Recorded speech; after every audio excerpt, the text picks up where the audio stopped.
In module 3.2, we used the definition of expected value and variance, expectation and variance, and derived some special relationships using expectation and variance. We developed some intuition. And the intuition was that the expected value of a deterministic constant is as expected, a constant. Variance of a deterministic value is 0. There is no spread if I have single deterministic value. And then we also saw the expected value of a constant times a random variable is going to be constant times the expected value of the random variable.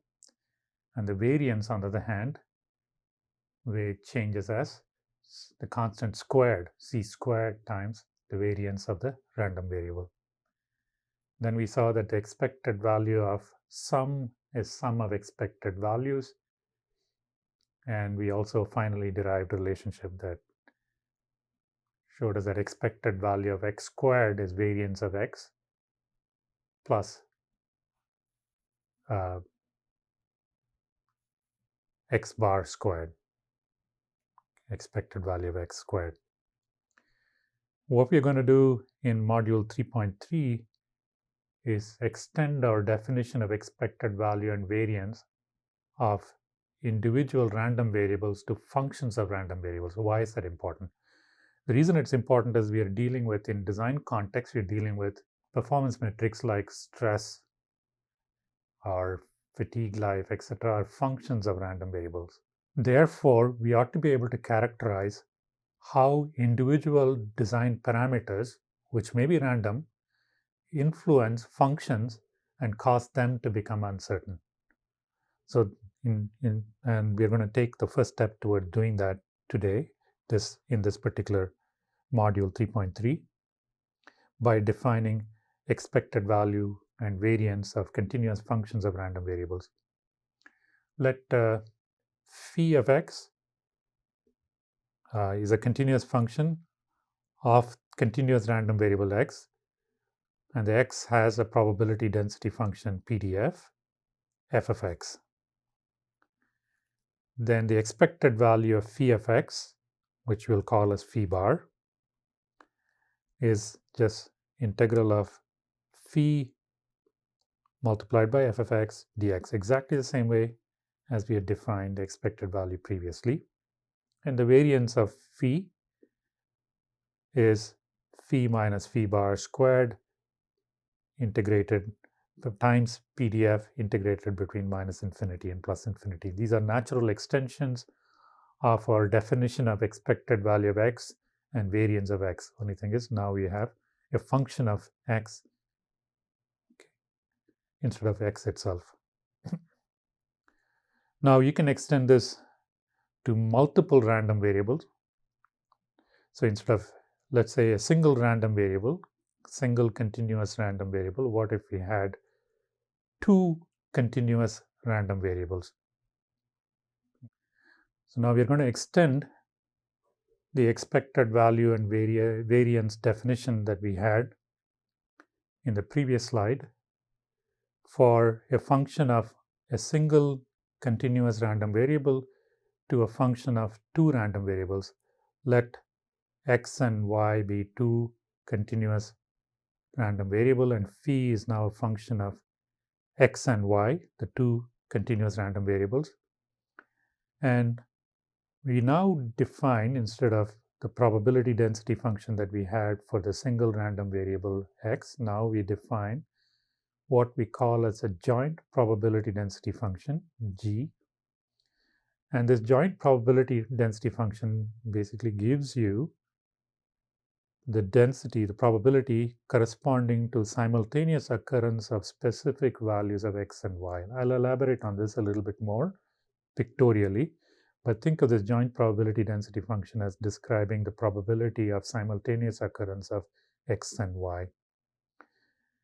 And so the expected value, the definition itself, it is a straightforward extension of what we had for a single function of a single random variable, except now because we have two random variables, we will have double integrals, okay, with the integration with respect to both x and y.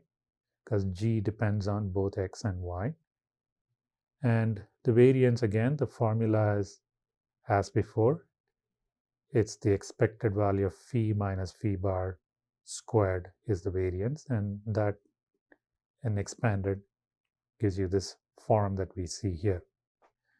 What I'm going to do now is to switch over to my notes, and so I can pictorially illustrate what this joint probability density function is. So far we had a single variable, and we had defined a PDF as some function which defines within a small interval. If I had this interval, the probability of x occurring between x and x plus dx, the probability, this region is the probability we defined as probability that x would lie between a value a and b. We had defined as integral going from a to b, f of x dx. This is how we had defined the probability for a single variable. And this in turn gave us the probability that f of x dx denotes the probability that x would lie x and x plus dx by using the definition of the probability and restricting the interval to x and x plus dx. And now if I have two variables, x and y, so this is my joint probability density function. So I have possibility that x could lie between, let's say this is my x and this is my y, and x could lie between x and x plus dx, and similarly y could lie between y and y plus dx, y plus dy, I'm sorry. This is x and x plus dx.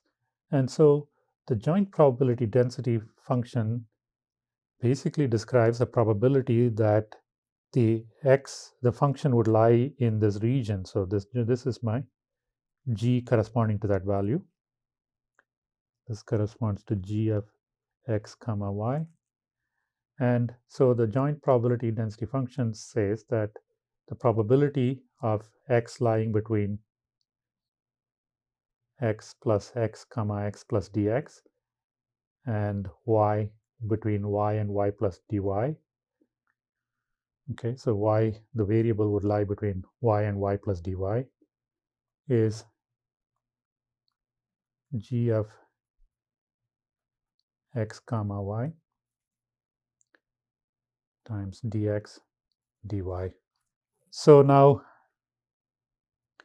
if these variables are independent or statistically independent, then you can write g of x comma y as the product of the individual PDFs corresponding to each of my variables. I'm going to denote them as f sub x of x and f sub y of y if x and y are independent. If that were the case, then I can write the joint probability density function as a product of my x PDF, which I'm going to call as f sub x of x, times my y PDF, which is f sub y of y. And the product of these two will give me the value corresponding to a specific value of x and y. In design context, we hope all our variables are independent, because if not, I need to go characterize my joint probability density function. And as you can imagine, as the number of variables keep increasing, then the joint probability density function is going to be very difficult to characterize. For two variables, it's going to require an order of magnitude more effort, because I need to take every possible combination of x and y to figure out the probability of occurrence of that particular value. And if I have n variables, as you can imagine, it's going to be prohibitively expensive to characterize a joint probability density function. And this is a fundamental challenge associated with functions of many random variables. Just as how when we discussed initially in introduction, when you have statistical descriptions, you need to have more data points. You need to have, as opposed to physics-based description. In the same way, when you have many random variables, this joint probability density function becomes a very challenging quantity to obtain experimentally, and it's much simpler if we can assume our variables to be independent. And we will try as far as possible in this class to assume that the variables are independent. Okay, so now we have defined the expected value and variance of functions of random variables, functions of single random variable and two random variables now.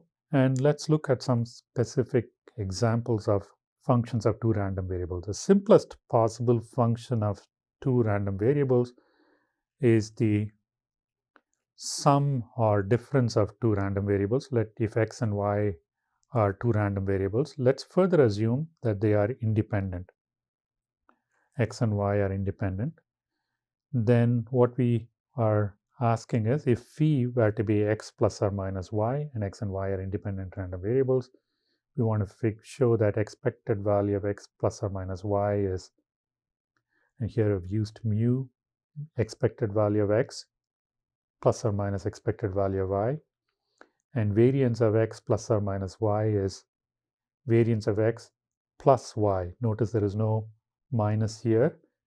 In general, what happens is when you combine random variables, the variance will continue to increase. Even if you subtract random variable from each other, the variance will continue to increase. In other words, the spread will always increase. So I'm going to derive this expression now. So I have x and y are independent, and we would like to find the expected value of x plus or minus y. Phi of x comma y is x plus or minus y. So the expected value of x plus or minus y, by definition, is integral now, double integral going from minus infinity to plus infinity, x plus or minus y times g x comma y, which is a joint probability density function, dx dy. Since we are told that x and y are independent, I can write the joint probability density function as the product of the individual PDFs. And now that allows me to write this integral. Okay, I can write this integral as integral going from minus infinity to plus infinity, minus infinity to plus infinity of x times f sub x of x times f sub y of y dx dy plus or minus integral going from minus infinity to plus infinity, minus infinity to plus infinity, y times f sub y of y times f sub x of x dx dy, or dy dx in this case.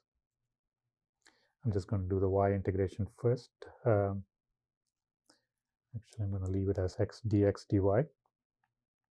All right. So now I can, in this case, it's in the first integral, it's probably advantageous for me to write this as dy dx, do the integration with respect to y first.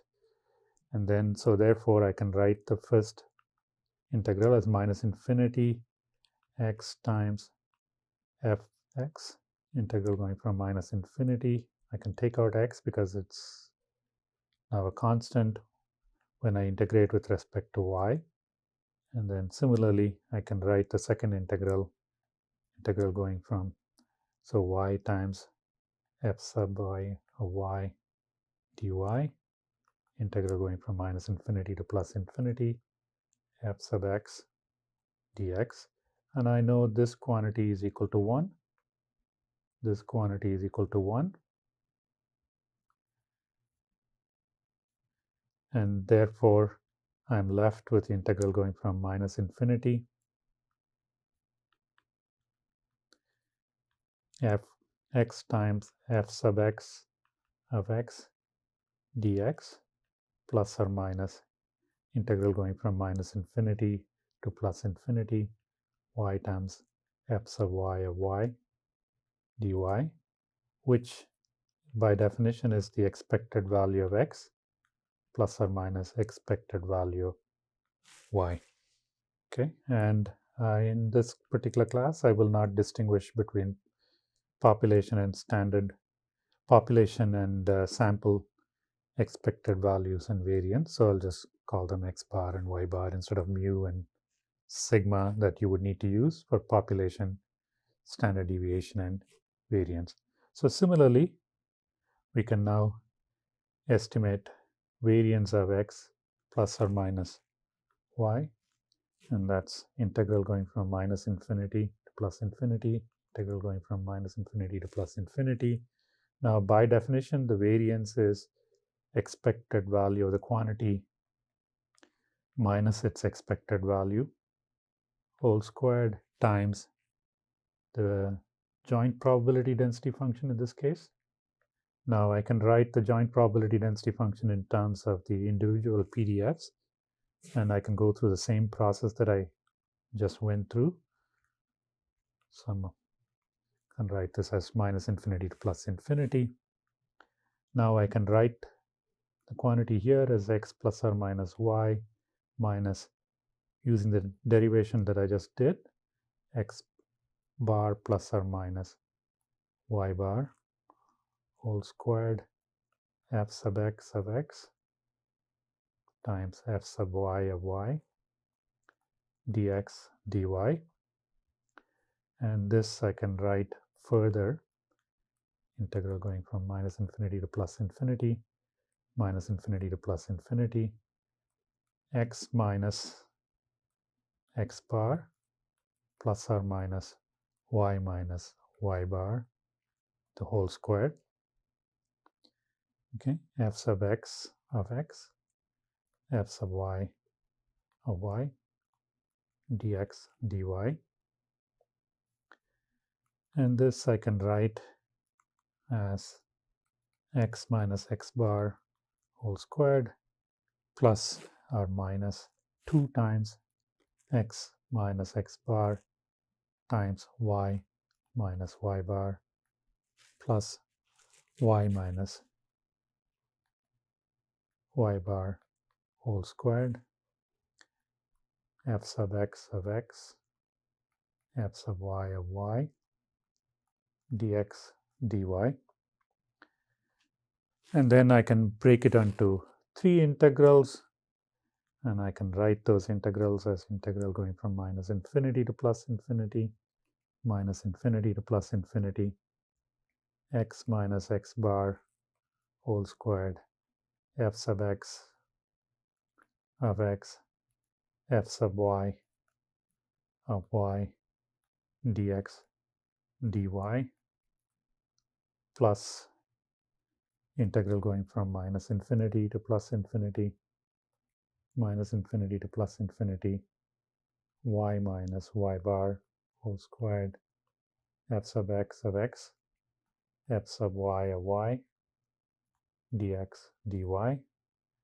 And the last quantity becomes minus integral 2 times integral going from minus infinity to plus infinity, minus infinity to plus infinity, x minus x bar, y minus y bar, f sub x of x, f sub y of y, dx dy. And the first integral, following the same process as what we did in the expected value, will reduce to integral going from minus infinity to plus infinity, x minus x bar squared, f sub x of x dx. And the second integral, by a similar logic, will reduce to y minus y bar whole squared, f sub y of y dy. And the third integral I can express as integral going from minus infinity to plus infinity, x minus x bar dx. I should have had f of x here, minus infinity to plus infinity, y minus y bar, f sub y of y dy. Okay. And the first term, by definition, is the variance of x, and the second term is, by definition, the variance of y.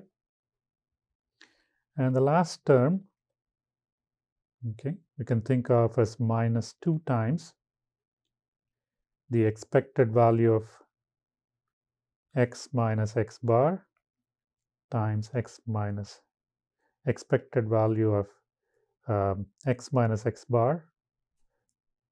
Okay, before I do that, I notice that this quantity is going to be by definition equal to 0, simply because y bar I treat as a constant, and therefore this is going to be equal to 0.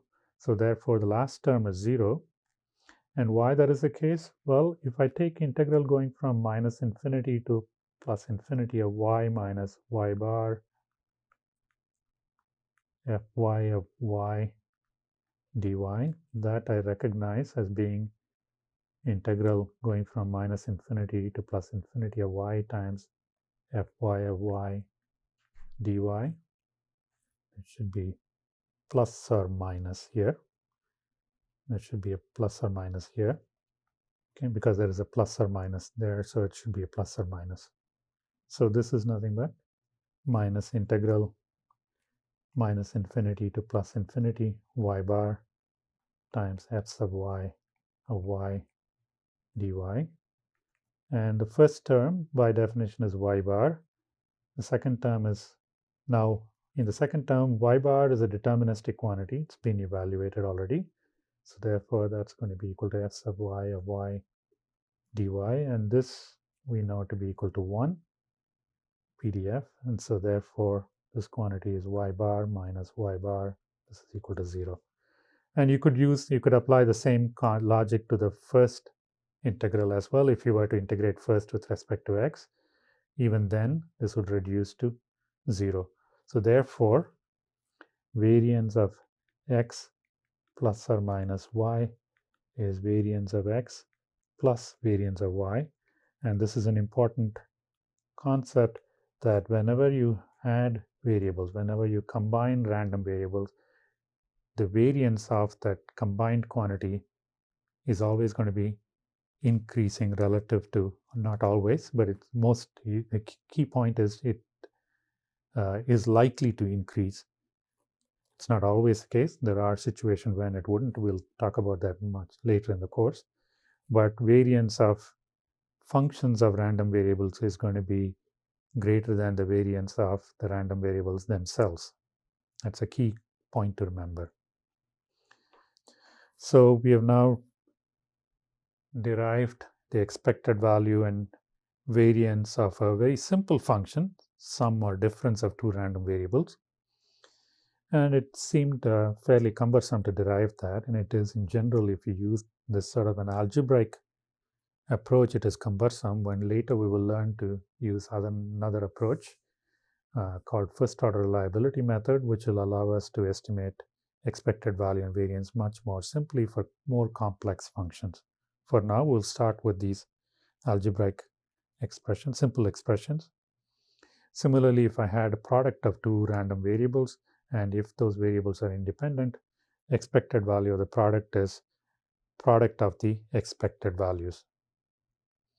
And the variance of the product, as you can see, now is much more, this is also, you can derive this, is much more involved now. It has 3 terms, and it's not simply the variance, product of the variance of the 2 terms, but it has a term with the mean value squared times mu x squared times sigma y squared, mu y squared times sigma x squared. Let's imagine that I have a part with a geometric dimension 100 millimeters, and let's say there is the standard deviation on that dimension is, say, 1 millimeter. 100 millimeters is the mean value, and 1 millimeter is the standard deviation. And let's imagine that y is also similarly 100 millimeters mean value and 1 millimeter standard deviation.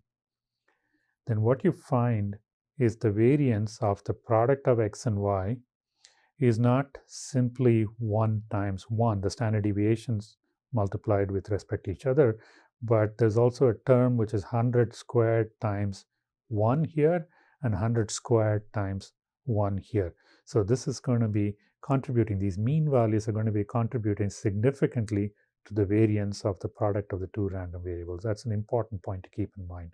The variance will continue to keep increasing, whereas the variance of the product, the mean value of the product, on the other hand, is similar to what we would expect. The mean value is the product of the mean values of the individual random variables, whereas the variance will increase. That's a key point to keep in mind. And finally, the expected value of a quotient. And again, the formula for expected value here is as you would expect. For expected value is quotient. The quotient expected value of a quotient is quotient of expected values if they are independent. And then you have a variance formula for quotient of y over x given by this. And this formula, by the way, is approximate. And we will learn later an alternative version of it. Okay, but this is an approximate formula for independent variables.